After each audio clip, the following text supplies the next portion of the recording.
Welcome to the Slop Farm. Enjoy the video.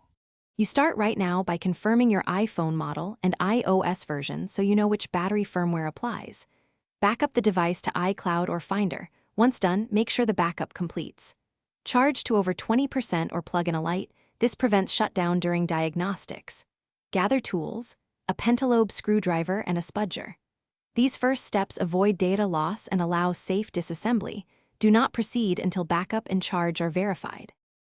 Once done with prep, check settings battery health and read the unverified message. Note any serial mismatch. Power the iPhone fully off.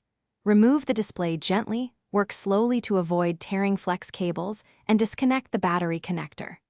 Document connector positions with clear photos. This helps if connectors look similar. Install a genuine or correctly matched replacement battery, seat it fully, reconnect the battery and display. Then torque screws to original positions before reassembly, so the device recognizes the new component.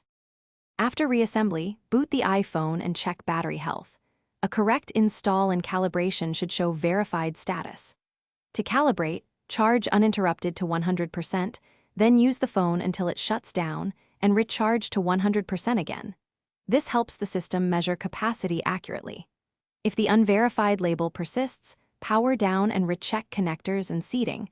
Once connectors are confirmed, consider reflash options if you have tools, or take it to Apple-authorized service. This single troubleshooting step resolves most recognition errors. Thanks for watching.